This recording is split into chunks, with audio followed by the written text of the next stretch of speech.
প্রিয় দর্শক, আসসালামু আলাইকুম। Bangla BTV news Facebook page থেকে মোহাম্মদ হাফিজুল ইসলাম বকুল। দর্শক দেখতে পাচ্ছেন পহেলা বৈশাখ, নববর্ষের শুভেচ্ছা অভিনন্দন। দেখতে পাচ্ছেন আমাদের খোকসা উপজেলা প্রশাসন কর্তৃক আয়োজিত খোকসা উপজেলা নির্বাহী অফিসার ইরুপা সুলতানার সভাপতিত্বে নানা আনুষ্ঠানিকতার মধ্য দিয়ে দিনটি উদযাপিত হয় এবং সেখানে বিভিন্ন ধরনের খেলাধুলা দেখতে পাচ্ছেন। এখানে ছাত্রছাত্রীদের মাঝে আমরা দেখেছি পুরস্কার বিতরণ করছে আমাদের খোকসা উপজেলা নির্বাহী অফিসার ইরুপা সুলতানা। তো দর্শক, খোকসা উপজেলা চত্বর থেকে আমি সরাসরি বিটিভি লাইভের মাধ্যমে একটু দেখানোর চেষ্টা করেছি। তো দর্শক, যে যেখান থেকে দেখছেন অবশ্যই ভিডিওটি ভালো লাগলে শেয়ার করবেন, নিজে দেখবেন এবং অন্যকে দেখার সুযোগ করে দিবেন।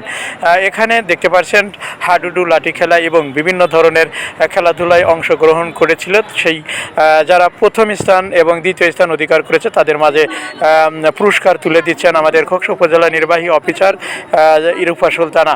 এছাড়া দেখতে পাচ্ছেন এখানে বর এবং বউ এবং ঘটক রয়েছে। এটি সুন্দর গ্রাম বাংলার ঐতিহ্যবাহী যে বিষয়টি সেটি কিন্তু এখানে বোঝানো হয়েছে এবং সেটি ধরে রাখার জন্য চেষ্টা করা হয়েছে। সেই গ্রাম বাংলার ঐতিহ্যবাহী যাতে আমাদের মাঝ থেকে হারিয়ে না যায়, আমাদের মাঝ যাতে আমরা ধরে রাখতে পারি, এই চিত্রকে কেন্দ্র করে কিন্তু পয়লা বৈশাখ, এই পয়লা বৈশাখ শুভ নববর্ষের যে দিনটি সেটি কিন্তু আমরা দেখেছি যে নানা আনুষ্ঠানিকতার মধ্য দিয়ে এই দিনটি পালন করা হয়েছে। এছাড়া আমরা দেখেছি আমাদের খোকসা উপজেলা নির্বাহী অফিসার ইরুপা সুলতানা তিনি মাঠে ঘুরে ঘুরে পরিদর্শন করেছে। আসলে যেমন খুশি তেমন সাজো, বিস্তারিত তিনি কিন্তু চতুর্দিকে ঘুরে ঘুরে নিজে পায়ে হেঁটে হেঁটে বিষয়টি পরিদর্শন করছে। এমনটাও দেখেছি যে তিনি সর্বশেষ সবার উদ্দেশ্যে বলেন,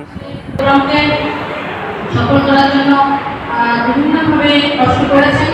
একটা মাঠে গেছেন, একটা এখানে গেছেন, দুই কিলোমিটার মঙ্গল শোভাযাত্রা শেষ করেছেন। তো আপনাদের প্রতি আমার অশেষ কৃতজ্ঞতা